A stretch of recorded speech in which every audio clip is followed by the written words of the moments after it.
Assalamualaikum warahmatullahi wabarakatuh. Salam sejahtera untuk kita semua. Saya di sini diizinkan untuk mempresentasikan untuk memenuhi tugas UTS Pak Mahfud Asyari SEMM. Nah, di sini saya akan membawa materi tentang peradaban Islam di Spanyol. Langsung saja tanpa basa-basi, kita langsung masuknya Islam di Spanyol itu gimana ya? Jadi, Islam masuk Spanyol pada masa Khalifah Al-Walid ini pada tahun 705 sampai 715 Masehi. Nah, salah seorang khalifah ini di dinasti Umayyah. Sebelum penaklukan Spanyol, umat Islam telah menguasai Afrika Utara. Spanyol juga merupakan daerah terdekat dari Afrika Utara dan kerajaan Gothik yang menguasai daerah tersebut sedang mengalami kemunduran. Nah, selain itu ada 3 tokoh juga yang penting dalam ekspansi ke Spanyol, yaitu Tarif Ibnu Malik, Torik Ibnu Ziyad, dan Musa Ibnu Nusair. Selanjutnya perkembangan Islamnya. Ini Islam di Spanyol berlangsung sekitar 800 tahun dan puncaknya pada saat kepemimpinan Abdurrahman III. Nah, di mana pada saat ini Islam tuh mengalami kemajuan yang sangat pesat banget di Spanyol, yaitu dalam bidang sains, fikih, filsafat, kesenian, hingga sastra. Kemajuan keberadaban Islam di Spanyol ini berdampak pada bangkitnya Renaissance dunia barat pada abad pertengahan. Nah, yang kita tahu dunia barat ini berjaya banget sampai sekarang itu disebabkan karena pengaruh Islam di zaman peradaban Islam di zaman Spanyol. Lalu kerajaan Granada juga di bawah dinasti Bani Ahmar merupakan penguasa terakhir dalam Spanyol. Di bawah kekuasaan dinasti Bani Ahmar sebelum dikalahkan oleh Kristen pada tahun 1492. Periode pertama. Nah, ini berlangsung pada tahun 710 hingga 755 Masehi. Nah, di mana Spanyol di bawah pemerintahan dinasti Umayyah yang berkuasa di Baghdad dan dipimpin seorang yang bergerak amir atau kita sebut gubernur. Ini terjadi 20 pergantian gubernur selama 45 tahun karena sering terjadinya perang saudara. Terus datangnya Abdul Ar-Rahman Al-Dakhil ke Spanyol pada tahun 138 Hijriah atau 745 Masehi, menjadi tanda berakhirnya periode pertama. Dan periode kedua ini dipimpin oleh seorang amir yang berasal dari keturunan Bani Umayyah yang menjadi tanda munculnya dinasti Umayyah yang baru di Spanyol. Ya, ini para khalifahnya kita bisa lihat. Yang pertama itu ada Abdurrahman I, ini pada tahun 756 Masehi sampai 788 Masehi. Lalu Hisham I 788 sampai 796 Masehi dan selanjutnya. Lalu periode ketiga. Nah, di bawah kepemerintahan seorang pemimpin yang bergelar khalifah setelah kematian Khalifah Al-Muqtadir dinasti Abbasiyah di Baghdad. Pada periode ini tuh dimulai terdapat 2 khalifah pada saat yang bersamaan dari dinasti Umayyah dan Abbasiyah. Nah, periode ini tuh terdapat 4 khalifah. Bisa dibaca di bawah ini ada Abdurrahman Al-Nasir Lidinillah pada tahun 912 hingga 961 Masehi. Lalu dilanjutkan oleh Hakam II pada tahun 961 hingga 976 Masehi. Dilanjutkan Hisham II pada tahun 976 Masehi. Lalu pada periode terakhir ini maksudnya pada masa terakhir ini dipimpin oleh Muhammad II bin Abi Amir atau Hajib Al-Mansur pada tahun 976 hingga 1009 Masehi.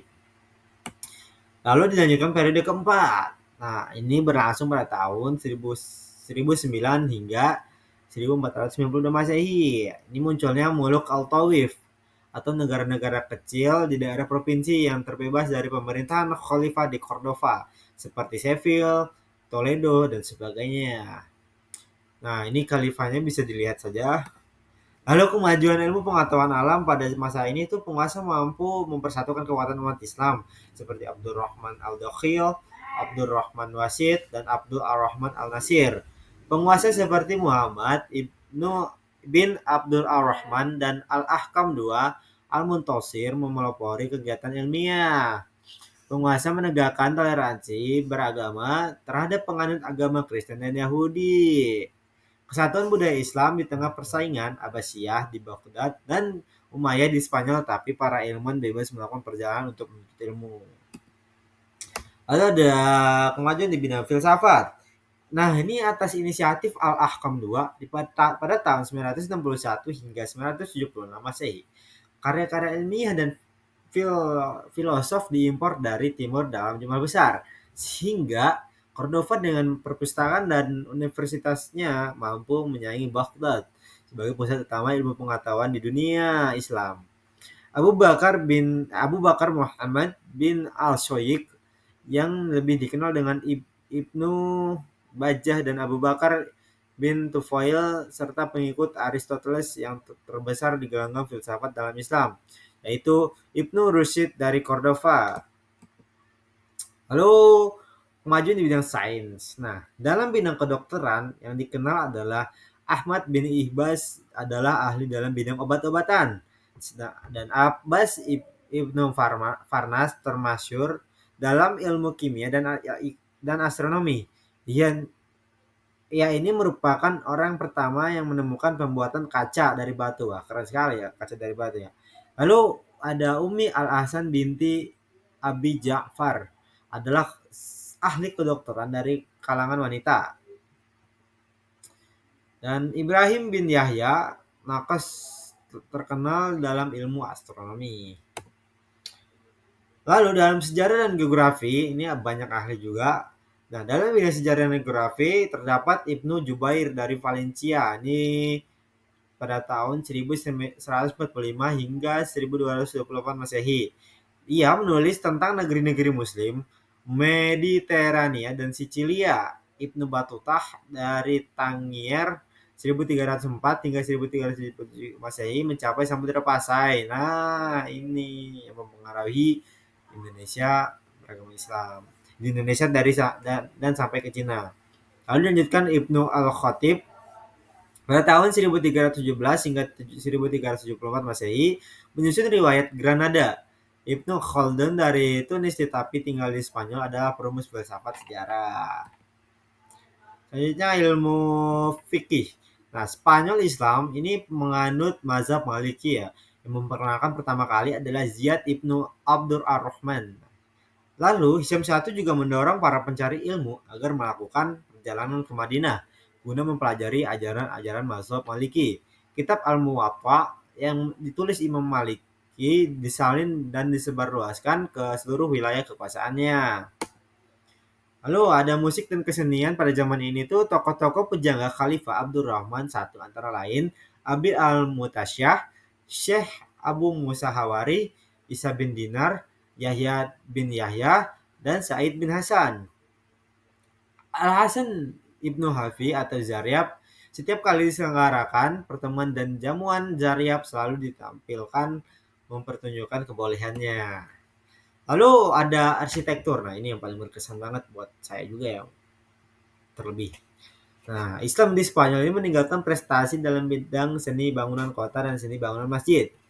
Dan kota Cordova juga dijadikan Al-Dokhil sebagai ibu kota negara. Air bersih dialirkan dari danau pegunungan. Air danau itu dialirkan melalui pipa-pipa ke istana dan rumah-rumah penduduk.